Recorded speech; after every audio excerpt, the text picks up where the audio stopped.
And now, you're tuned in to RBLR, the home of Tampa Bay's RBLR Sports.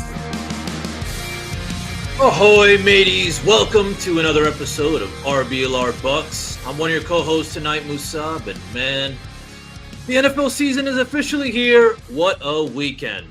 Our beloved Buccaneers opened the year with a nail-biting battle against the Atlanta Falcons, an NFC South showdown that had at least me on the edge of our seats, but I'm sure many as well.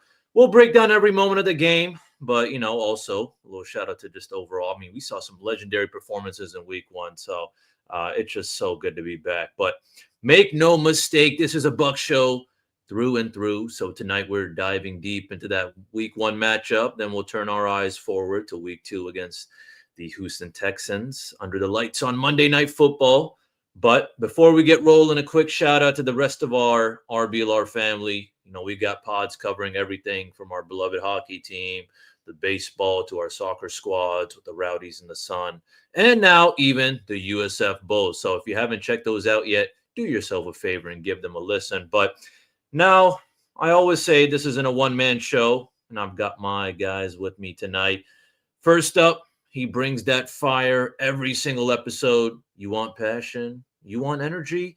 He's breaking down plays like he's in the huddle. Give it up for Mr. Zach Blaine. What's the good word, my friend? Another beautiful day to be alive, brother. I can't complain too much, right? Just happy to talk some football. Absolutely. How'd you do on fantasy this week? I won in 2 leagues and lost in 1. Oh, yeah. Okay. I think I may have won in the RBLR league. Daddy.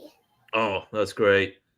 I just forgot how crazy it gets on Sundays. Back and forth, me checking my fantasy updates, and we even got a little Hazel Earl action going on. It's a 4-person show tonight, maybe, but we got to introduce the final puzzle piece to this iconic trio, and that is the man who brings the heat. He's got the insight, and he always keeps the vibes right. Mr. Carter Brantley, what's the good word? Oh man, nothing much. Excited to talk some football with y'all, like Zach said, and I'd say it's maybe more of a quartet this week since we got Hazel in the show. That is true. That's right. The Fab Four, shall we call it? Getting absolutely. Excited to talk some Bucs football this week. Just excited some NFL football is being played at all this past week. It's been a while. To quote that, I don't remember what alt rock band that is, but it's been a while. So it's been a while. That's right.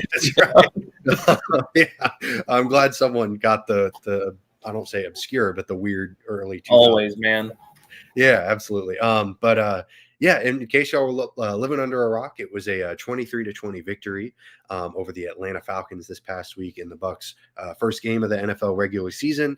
I think the general consensus, not pretty, not good, but good enough. And a win's a win's a win, that whole thing. And it's it wasn't pretty, like I said, a lot of work to be done, but it's also week one.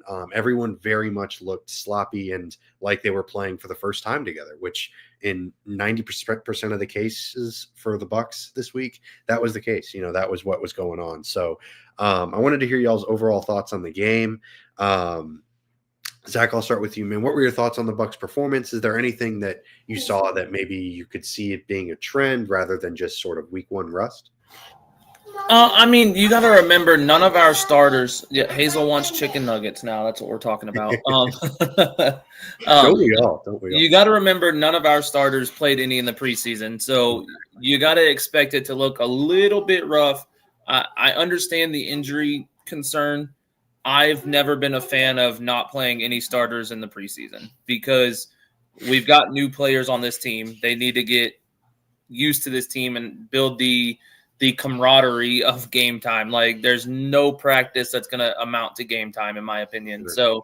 So I expected it to be a little bit rough. I fully expect to see a different version of the Bucs. Maybe not fully next week, but in the next few weeks, we should have what we expect on offense. Yeah, offense, I think, was the biggest like, oh, it looked a little bit rough around the edges, but that is 100% going to do a complete 180. I have full faith. Tristan Wirfs isn't out there. They had an offensive line reshuffling, which we'll get to because Yeah. it was a bit weird. It was kind of all of a sudden and all kind of out of nowhere, but we'll get to that as well. So I'm with you 100%. Because they didn't run the ball very well. Baker looked a little bit out of sorts. They had some weird play calling stuff, like Josh Grizzard's in his first week as an NFL play caller. That's a challenge. So it's just, Liam Cohen didn't look great coming out of the gate either. It's one of those things where it's just going to take some time for everyone to get comfortable. Chris Godwin's not healthy. Jalen McMillan's not healthy. Like, there's a lot of moving parts to this team, especially on offense.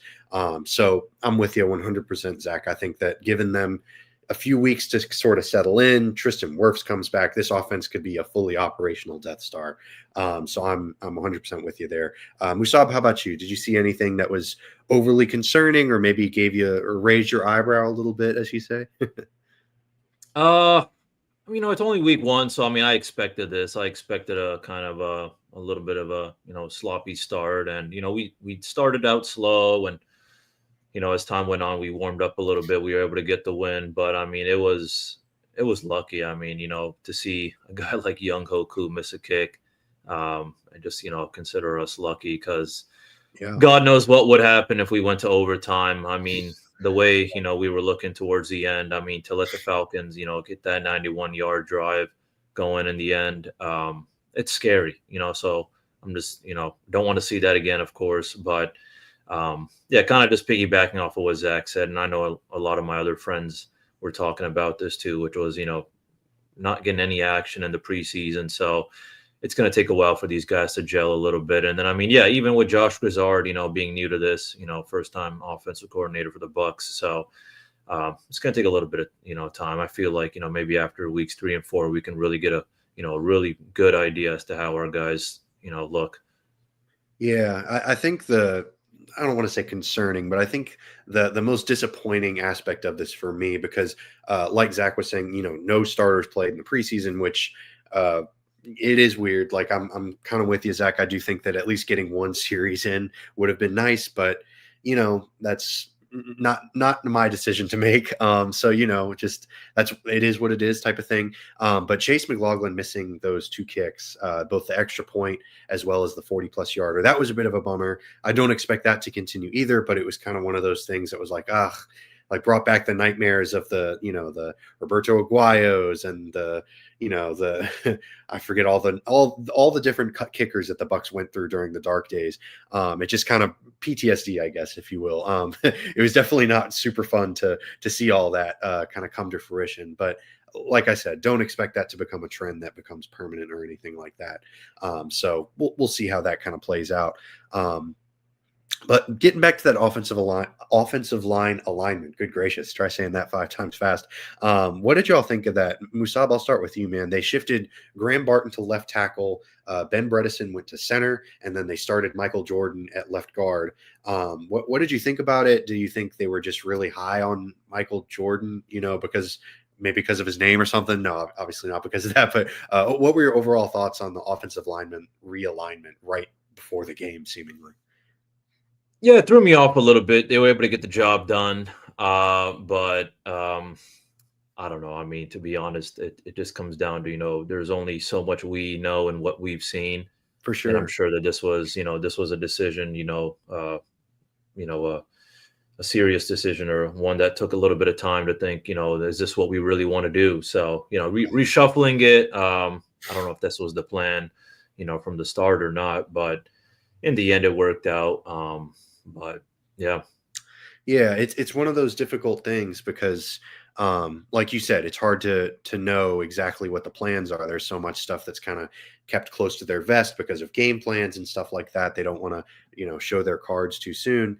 But the more I thought about it, I was like, okay, I sort of get where they're coming from, because Graham Barton, one of their stronger offensive linemen, now that Tristan Wirfs is out, him and Luke Gadecki being the tackles, it definitely helped with the pass protection. So I got it from that perspective. But I did think that the run game might have suffered a little bit, which it might have been because Michael Jordan was starting at left guard, unfortunately. Like, he's a backup offensive lineman. So there's a downgrade in talent there, because the Bucs did struggle to run the ball this past week against the Falcons, but they also threw the ball relatively pretty well, all things considered, it being week 1 and all that. And they held up in pass protection relatively well. So, I sort of got where they were coming from, but a little bit more notice would have been less anxiety inducing, right? It would have been less like, oh my goodness, what's going on? Like 20 minutes before the snap, like, we're talking about an offensive line realignment. But Zach, what were your thoughts on it? How did you feel reading the tweet 20 minutes before game time? It was kind of weird.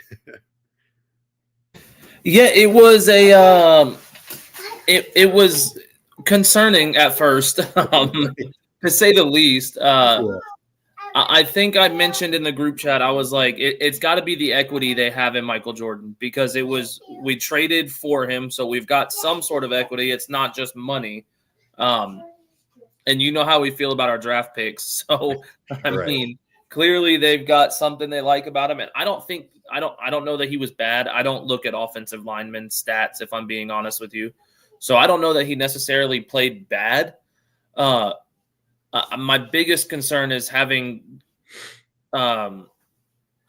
just everyone switch around. Like, yeah. I like where we're at, and I know I've been down on Graham Barton. I would have rather had him at center and Bredesen at guard, because that worked last year. For sure. I understand they had run through this in practice some, and it worked out decently for them. But it kind of showed me that we, as a team here at RBLR, were kind of right that Charlie Heck is probably not the answer at any position for us. And some people were like, oh, he's good. We're going to have a good left tackle replacement. Well, apparently not. Right. So that was the biggest takeaway, was just how the lack of, how I take it, is confidence in Charlie Heck to start Michael Jordan at guard and move everyone around. Yeah, I think that you're spot on. Like, that was the biggest takeaway for me as well. Like they clearly didn't love what they saw from Charlie. Yeah. They liked him enough to bring him in, and I'm sure that his special teams value is great and all that stuff, but they were clearly uncomfortable. Otherwise they would have started him, right? Like, otherwise 100%, otherwise they would have ran out with Bredesen and because, like you said, it was successful last year, and I wouldn't even just say successful, it was great last year. It was great. 100%. Yeah, so it's one of those things where you don't want to mess with a great thing, but you also want to get your 5 best offensive linemen out there, and having the blindside tackle be such a liability, it might have had disastrous consequences, because then it's like, oh, well, then Baker gets lit up, and then, oh, goodness, Baker's hurt. I get where they were coming from with the realignment, but like you said, it's certainly not ideal, and it's changing up what was a very successful formula last year. So that's a huge risk, and we'll see if it pays off going forward. It sort of did in week 1, like kind of mixed results, but also week 1. So who knows? But yeah, we'll see how it goes moving forward. Just, man, it'll be great to get Tristan Wirfs back.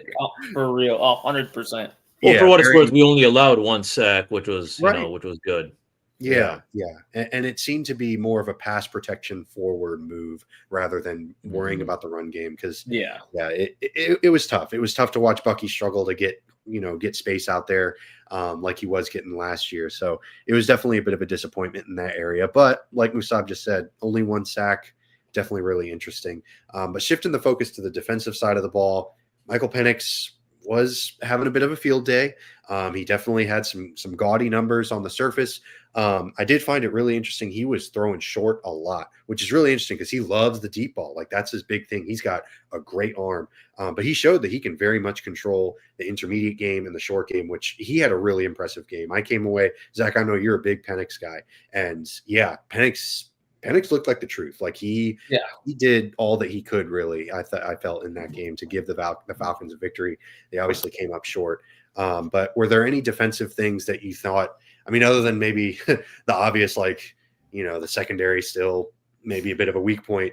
Zach, I'll start with you, man. What were your thoughts on the defensive performance? Was there anything that concerns you moving forward, other than the stuff that we already knew about? Well, Dean looked so good, dude. He definitely wasn't getting picked on by Michael Penix Jr. Right. No, I mean, in all reality, we got pressure a lot. We looked good getting pressure. We looked horrible finishing pressure, if that makes sense. We had one sack, Sure. Right. which came from Reddick, which is cool. Yeah. I like that. And I believe he played more zone as a linebacker than he has since his Arizona Cardinal days, which was nice. I think he like 7 snaps as an off-ball, like in zone, which is more than he's played since he was a Cardinal. Right. So, I mean, it's I'm trying to stay positive. Servassier Dennis looked really good in the second half of the game. Started off slow, but again, first game of the season. If it looks anything like the second half of the game to me, I think he's going to be a stud this year. Outside of that, I mean, the stupid penalties. We had that one drive where we gave them 30 yards and just roughing the passer penalties. Right. Yeah. One kind of BS on Vea. Sure. I didn't like that call, but then the Greg Gaines one was exactly. And I like Gaines. I think he's an integral part to the offense or to the defense. But that can't happen. Yeah. You can't do that. Like it was blatant, and that one. I think we need to be a little more disciplined. But I'm not shocked at it, if I'm being honest, because it's another year of Todd Bowles running the defense. As a defensive coach, it can't be good. We know that. Yeah, it's tough. Yeah, I definitely was super down on Dennis at first. The first half was rough, like you said. But yeah, he had one drive where he made some really big impact plays, like 3 or 4 in a row. Right. Yeah, exactly. Yeah. He had some big time plays in the run game, especially. I thought he looked really impressive there, which I think really bodes well for the future for the Bucs, because I think what they can move away from, if David retires, whenever he does retire, I think Dennis can step into that run stopper, interior linebacker role, and then they can invest a little bit more heavily into the position with maybe a more of a coverage guy, and maybe have like a fire and ice type of thing, complementary players. Position. So I think that'll be really good moving forward for the Bucs, especially like long term. But even just this year, like he'll be a force in the run game. We'll see how he does in the pass game. Like his coverage skills, I think, are probably a little bit behind his run defense, but like you said, he definitely showed some real promise in that second half, especially like we were talking about in that one drive. I think it was in the third or fourth quarter, but the penalties. Yeah, like you said, the Greg Gaines thing was rough, and we'll see if they can get it cleaned up. But Antoine Winfield Jr., he had a big time play that saved the game pretty much. That was great to see. I know that the secondary got a little bit picked on, but they made some plays towards the end of the game. So I thought that was encouraging. At least they didn't just give up, so that was good. At least it was good to see that, but a little bit of fight can go a long way. But Musab, how about you? What were your thoughts on the Bucs defensive performance? Maybe some areas of improvement, or overall thoughts on that? It was up and down for me. I mean, we were able to kind of, hold it down, thanks to people like Hassan Reddick, of course, with the edge pressure flashing, racking up a sack, but the, persistent, QB pressures as well. But, having those kind of costly mistakes on Vita Vea and Greg Gaines, kind of extending, Atlanta's last touchdown drive. I mean, you hate to see that. So it's just, kind of, cleaning up on, the penalties, especially in crunch time. But one thing I did like was I thought we did pretty solid with the run game defense, only holding Atlanta to 69 yards. But it was a different story kind of with the pass defense, even with specifically like running backs and tight ends. I mean, with Robinson getting that 50-yard catch, it just created problems early. I just feel like, especially this game, there was an issue, especially with that kind of spatial awareness for our defense versus Bijan Robinson. So he was able to cook up like 100 yards. So that's not something you expect to see from a running back, and especially from a defense you hope is good. So but yeah, it's week 1. I'm hoping even guys like Servassier Dennis, they kind of tighten up a little bit. There's only so much we've seen from Dennis as well, so it's going to take a little bit of time. Oh yeah, and like you said, it's week 1, so there's so much stuff that's just guys settling in and getting used to things. So Yeah, but like you said, the run defense could not have been better. One of the best run defense performances in the NFL, really, around the league. One of the best EPA per rushes allowed. But on the flip side, one of the worst EPA per passes allowed. So it's one of the it's classic Bucs defense. Like it's just nothing changes. Just kind of same status quo for the past few seasons for them, unfortunately. But hopefully they can get it ironed out. But even if they don't, the offense will hopefully rebound so much and become like I said, the fully operational Death Star, and they'll just be able to sort of make up for some of those deficiencies on the defensive end. But we'll see. That'll be a storyline to monitor moving forward. But focusing specifically on the offense, I wanted to shout out the player of the game, Emeka Egbuka, the rookie wide receiver. I can't believe we've made it this far in the episode. He had 2 touchdown receptions. Yeah. He was great. Yeah. He was outstanding. He had a really wonderful game. Apparently, he called the game-winning touchdown. He was like, yeah, man, I'm going to score on this post route or whatever. And there's a fascinating breakdown done on the play calls. Like they called that same play like 3 times, and Baker, missed the K. Dotton route because it was just a busted coverage on the Falcons the first time, and then he hit Mike Evans a dot over the middle, and then the third time the Falcons defense crept up even more, and then he hits Egbuka over the top for the touchdown. Beautiful throw, beautiful catch, beautiful route, just wonderful job by everyone involved. And yeah, Egbuka looked fantastic. He looked electric out there. I was very impressed. They don't win this game without Egbuka. So I was really impressed with him.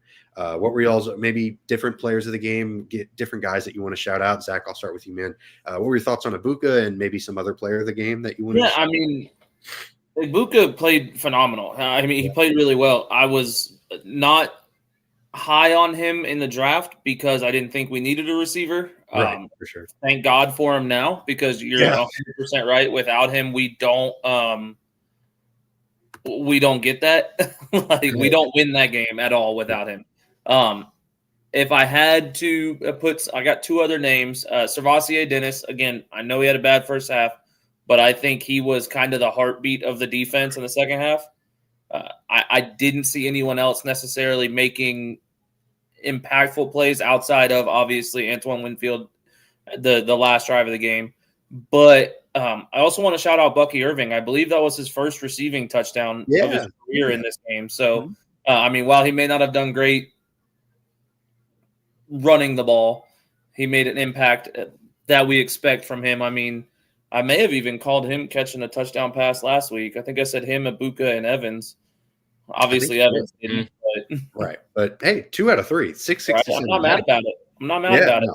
That's pretty darn good. And Bucky's struggles running the ball, I would pin that on the offensive line anyway. Oh, 100%. Yeah, no, I'm not laying that on him at all. For sure. So it's all good. He'll get it turned around. He's awesome. He's Bucky. But yeah, definitely love the Dennis shout out. And yeah, shout out to Bucky getting his first receiving touchdown. I was kind of surprised because that was like his thing coming out of college. He was sort of supposed to be like a scat back type of player. Obviously, he's kind of flipped that narrative on its head.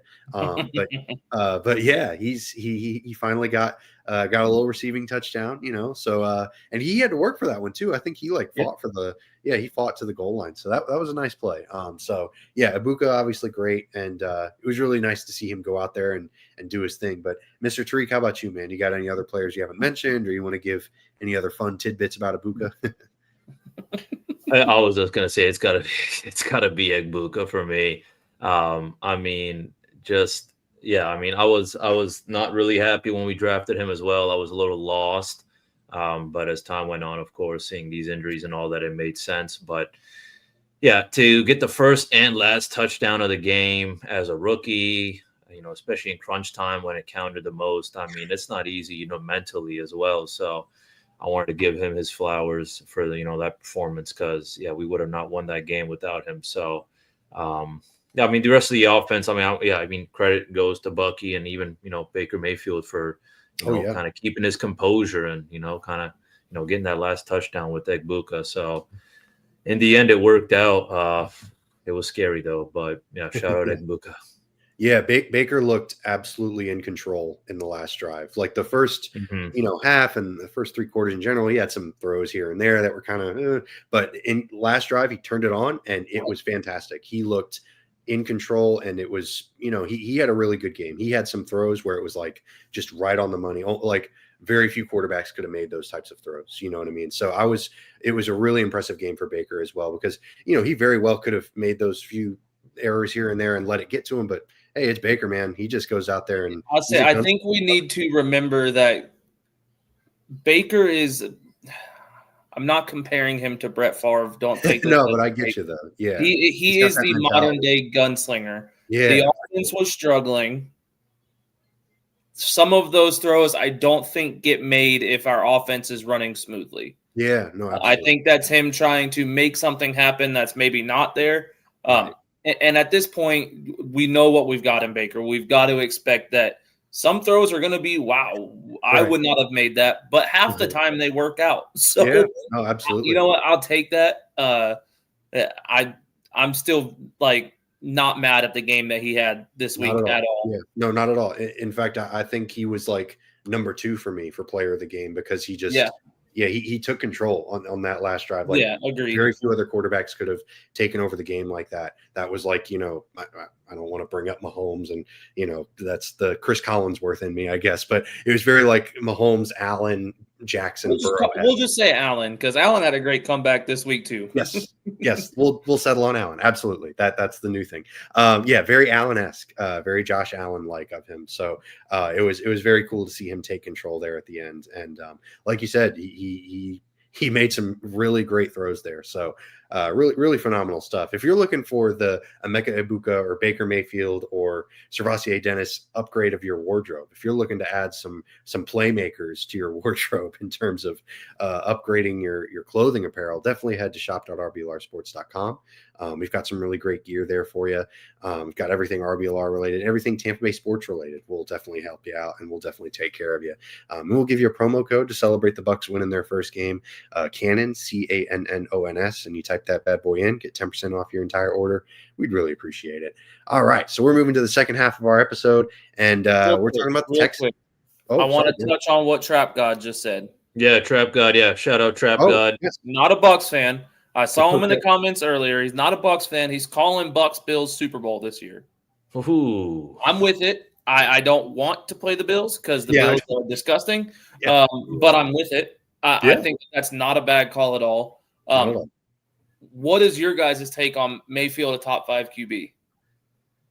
Oh, that's tough. I don't know because there's for this season or just as of right now.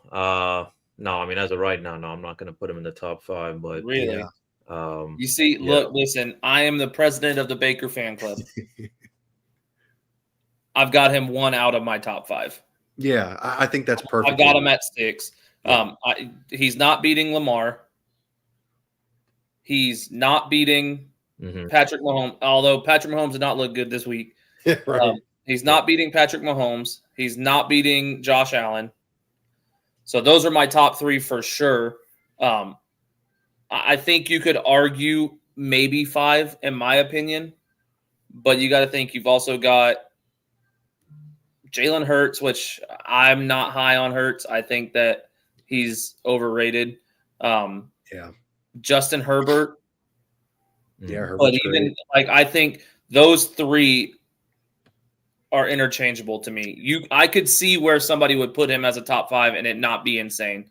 Yeah. Then you got Jared Goff and you got other people, but I'm taking him outside of those 3. I'd be happy with Baker being 4, 5, 6 in that area. If you put him lower than between 6 and 8, I think you're clinically insane. Right. Oh. Yeah, and Jaden Daniels in there too. I think Jaden. Yeah, I was gonna say Jaden Daniels. I need to see. He played really good his first year, and I told you he was going to be the best quarterback last year. Right. But I need to see more of it. That's fair. No, I totally feel you. Baker's 3 years now of being a really good quarterback in Tampa. Yeah, absolutely. I would take him over Jaden Daniels if they were the same age, everything was the same it was right now. I would take Baker. Obviously, I'm taking Jaden because he's younger and if I were starting a franchise tomorrow, kind of a deal. Right. No, absolutely. You think he's top 5 Bucs QB? Yeah, very comfortable. Yeah. There's not really very many good ones, unfortunately. I've got him at 2. Yeah, and he could take 1. He could take 1. I was going to say, you give him a few more years of this, I think he very comfortably takes 1. You give me this year of a season like last year, and he's number 1 in my opinion.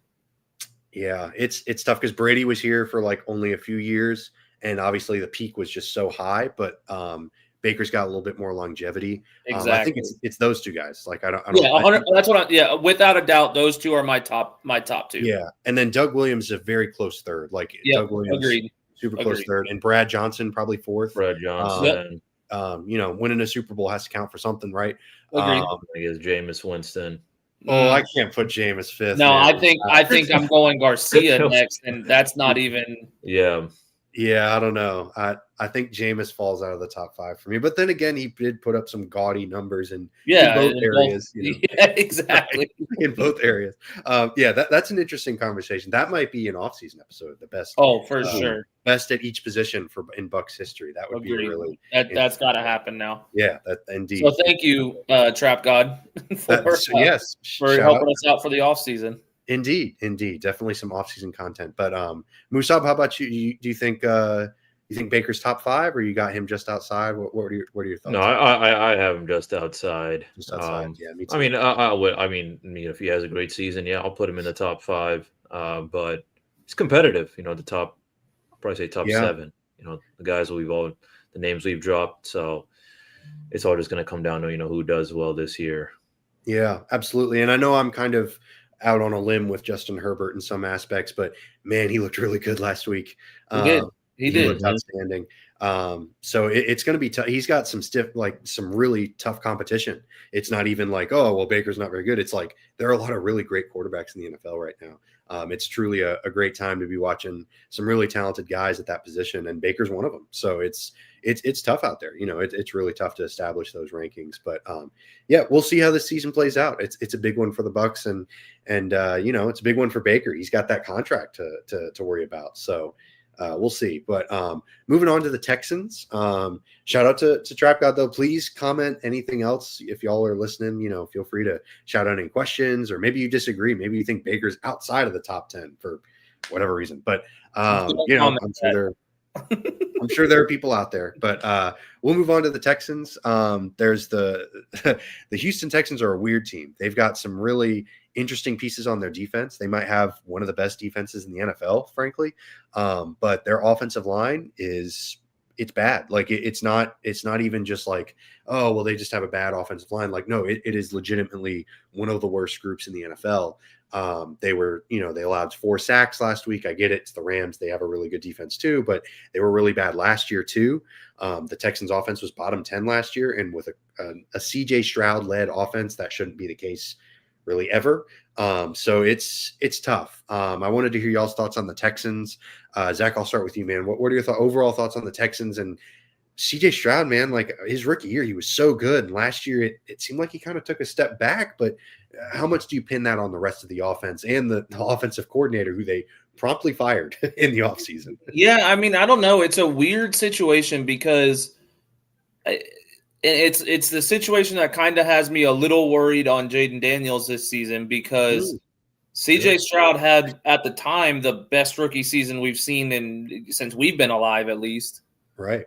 So this is a big year for him on if he's first year CJ Stroud or last year CJ Stroud. Because last year's CJ Stroud, there could be a competition in camp in 2 years. Yeah. And I don't want that to sound negative. I think CJ Stroud could be a really good quarterback and showed us that he could be. I think the pieces he has around him, he's not going to be able to be a great quarterback right now. Right. And unfortunately, you're wasting the best years of his rookie contract. Career. Yeah. So it all depends on what they can keep around him and what they can keep healthy because they're without Joe Mixon for 4 games. Joe Mixon is a huge part of that offense. I love Nick Chubb. Nick Chubb is not the Nick Chubb we know 3 years ago. Sure. So it's going to be interesting to see what they can put together on offense, really against any defenses this year. I'm not even going to say us or the Rams. Like the Rams are a good defense. I get that. A lot of people are going to struggle playing against the Rams defense, but I think that there's most defenses in the NFL can do some stuff against the Texans this year, and that's unfortunate because they have some weapons that could be very, very good. Yeah, if you want to talk about how the Philadelphia Eagles lean on that elite offensive line, the Texans are the antithesis of that. Yep, Yeah, 100%. they are very much the victim of, like, they had a 40% pressure rate allowed last week. That cannot happen. That is not No. tenable. You are not going to win very many, if any, football games with that kind of performance. It's not getting any better. It's not getting fixed. Like, there's no Tristan Wirfs to come save the Texans offensive line. They traded away Laramie Tunsil in the offseason. Agree, disagree, whatever. Their offensive line is worse, and it was already pretty bad last year too. This is throwing shades of David Carr. Yes, yeah, and all the potential in the world, could have been a great quarterback, but took 60-something sacks every season. So yeah, it appears to be a running theme out in Houston for sure. And it's hard because, like, it's not even like, I don't want to absolve CJ Stroud of all of the blame, because, like, quarterback sacks are very much, like, not equally shared, but quarterbacks share some responsibility. Like we saw I'll with call Caleb. it 70-30.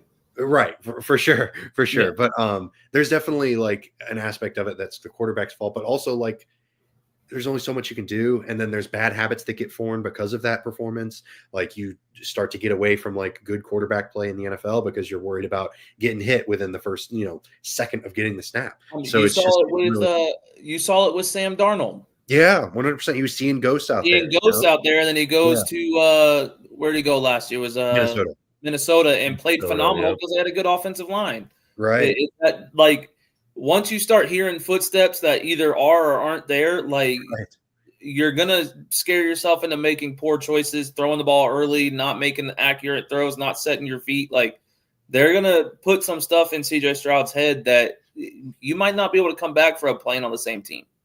100%. Yeah. Nail on the head. And this is what's so frustrating about quarterback development and quarterback conversations sometimes, is that people very much just like, oh, well, look at his record, look at his stats. And it's like, well, brother, look at who he's playing with, like, it's tough to go into a situation like that. And I pray it doesn't happen to Cam Ward, because I love Cam Ward. He seems like a super talented quarterback, and man, Tennessee has some rough stuff around him. So it's going to be interesting to see how that all plays out, specifically with CJ Stroud. But Musab, what are your thoughts on CJ Stroud, and also how can the Bucs take advantage of this weak offensive line for the Texans? I mean, we're just going to have to attack. I mean, yeah, they got a very thin offensive line. Right. Yeah, sloppy start for the Texans. I mean, yeah, the Rams defense was really getting to them. But if anything, I mean, we just got to, keep on, heavily pressuring CJ Stroud. But on top of that, the only thing I'm thinking of is, we just not kind of underestimating, the wide receiver tight end group. I mean, the Rams were able to hold it down. No receiver had, more than like 30 yards in week one for the Texans. So, even just looking at their tight end, Cade Stover, locking him down as well. But the thing I'm more kind of focused on is just really their defense. Yeah, Will Anderson and Daniil Hunter. Because I'll probably say that's the big focus. I feel like knowing our Buccaneers pass rush, seeing what we're capable of doing, I feel like hopefully we should have another similar game. Attacking the way we attacked the Falcons, if not even better. And it's just another week just for our defense, offense, everyone to kind of start gelling more, for Grizzard and Baker to start kind of cooking up things a little bit more better. So that's what I'm looking at. But I mean, CJ Stroud doesn't scare me. So I feel like we should be able to hold it down. But it's always those times where we underestimate the quarterback, or it's always a guy who doesn't look all sunshine and rainbows. Ends up doing well against us. So I hope that's Mitchell Trubisky having 5 touchdown passes. Oh yeah. Oh gosh. Who was that? Trevor. I'll never forget that Trevor Siemian game. Oh yeah. Oh my gosh. Yeah, brutal stuff. But we'll stop giving the Bucs fans listening to this nightmares. But yeah, you brought up a great point. That Texans defensive line. Oh my goodness, Daniil Hunter and Will Anderson Jr. That might be the best pass rush combo in the NFL, or it's at the very least top 3. It's really, really good. Both of those guys can do some absolute damage. And I'd be curious, we're getting back to that offensive line realignment thing. And Zach, I'd love to hear your thoughts on this. Like, maybe they were trying to think 2 steps ahead. Like, hey, we've got the Texans coming up next week. they've got Will Anderson and Danielle Hunter. Maybe we want to shift Graham Barton to left tackle for the first week and get his feet wet there in the NFL so that we can be prepared for the Texans. Do you think maybe that played a part in the Bucs offensive realignment changes? I mean, to an extent, you would like to think that our front office and coaching staff is thinking that far ahead. Sure. Ideally. Yeah, I would hope so. Sure. But I think it's more just having the best player available play the most important position. To me, it was weird. I would have almost rather had Gadecki on the left side. Yeah, that's interesting. But I'm not a coach. I'm especially not an offensive line coach. Right. So I don't know. I always thought that as much as I gave praise to Graham Barton, he wouldn't have been a first-round left tackle. Right. So it felt weird to see that and them not have bigger plans with it. Like, obviously, I know Wirfs comes back, we're good. Like, everything's going to go back to normal. It's just weird to not have your starters playing where they play to get, again, none of them played in the offseason. So right. I'm hoping that it was for this game. Like, all right, we've got a better team coming and we don't trust Heck to block for Heck against anyone good. Right. So fingers crossed that's what it was for. Yeah, because the idea or the concept of Charlie Heck versus Will Anderson or Danielle Hunter, ooh, baby. We would be talking a lot different about our predictions in this game if it were to come out to that. Yeah, absolutely. No, 100%. So, yeah, speaking of those predictions, before we get to them, though, I did want to give us a chance to do our weekly over-under segment. Mr. Blaine, do you have some over-under stuff for us? I do. All right, first one. We did 2 last week, correct? Yep. All right, we're going to do 2 this time.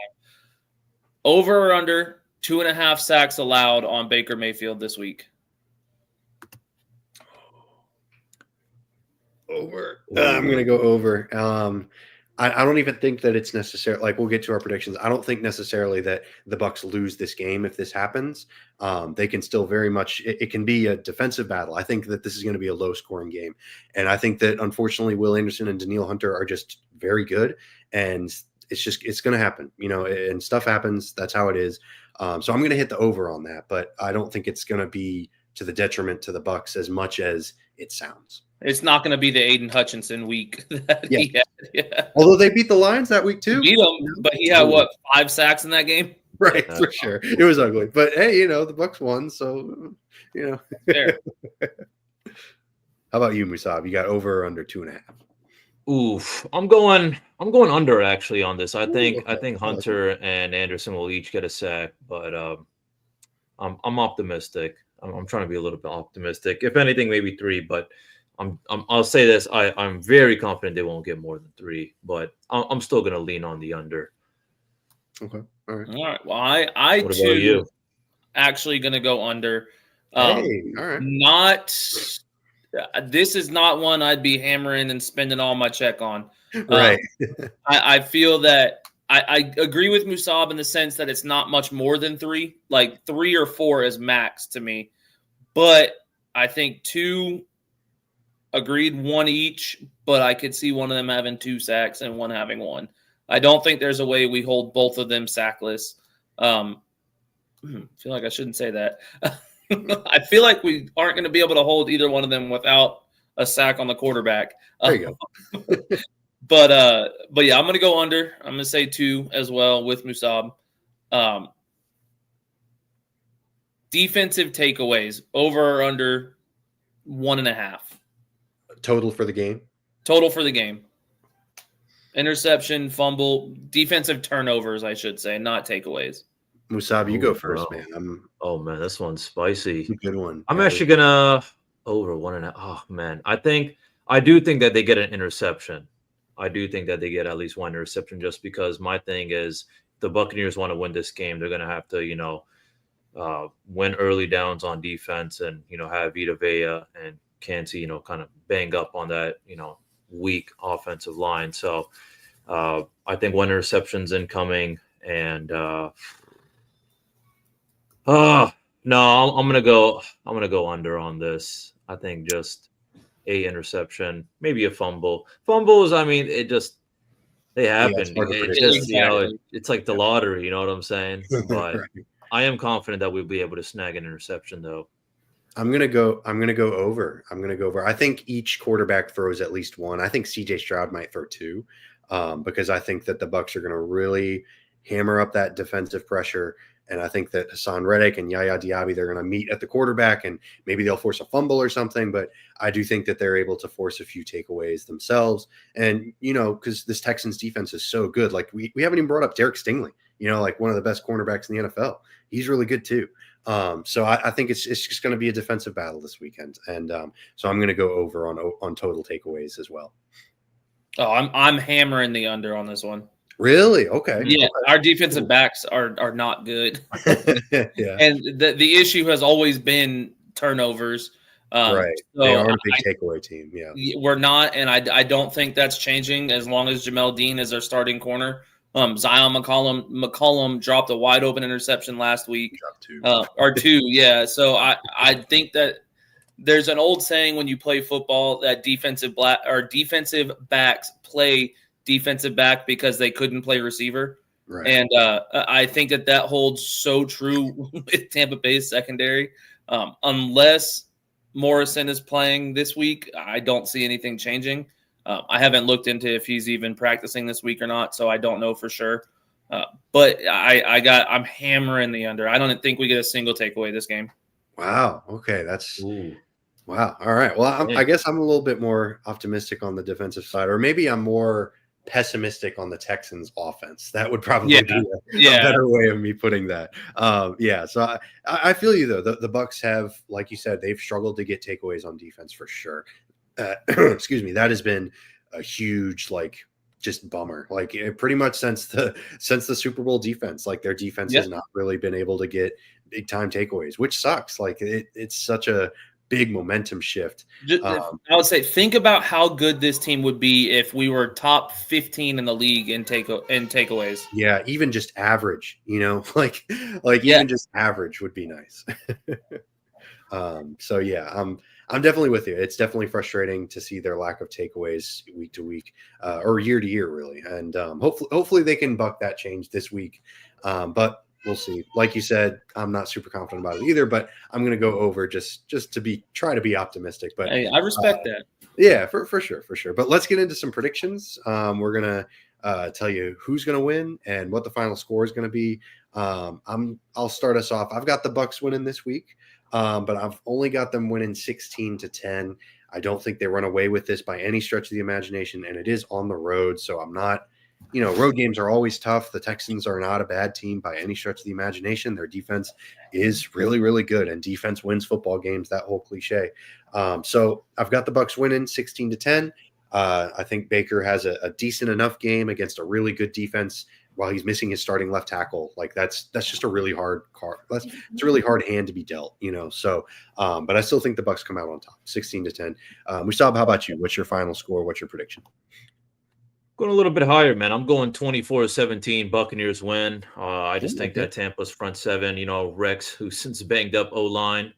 Hot take, I think Egbuka finds the end zone again. And I love it. Bucs defense, closes it out in the fourth quarter, able to hold it down and get us another win. A little bit more of a comfortable win compared to last week. Right. Yeah.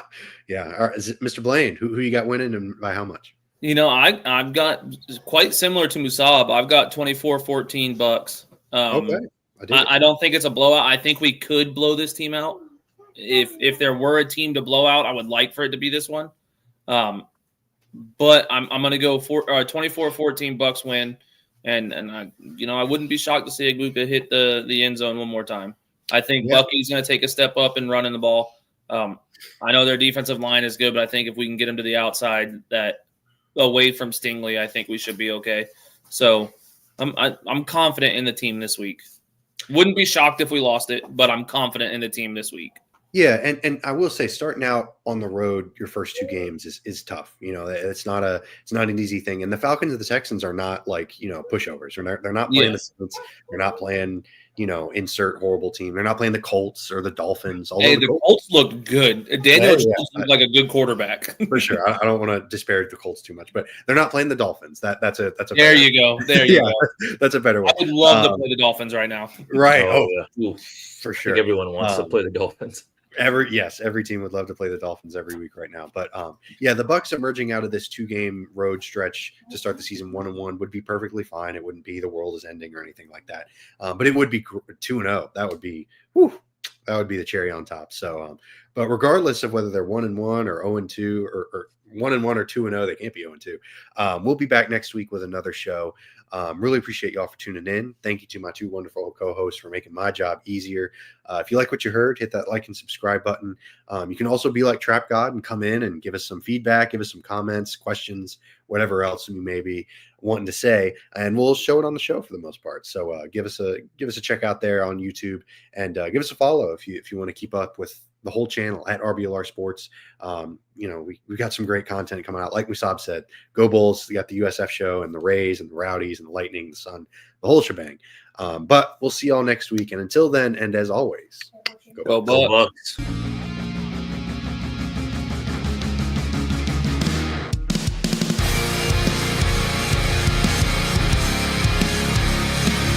Thank you for tuning into this presentation by RBLR Sports. On your way out of the stadium, please remember to like and subscribe.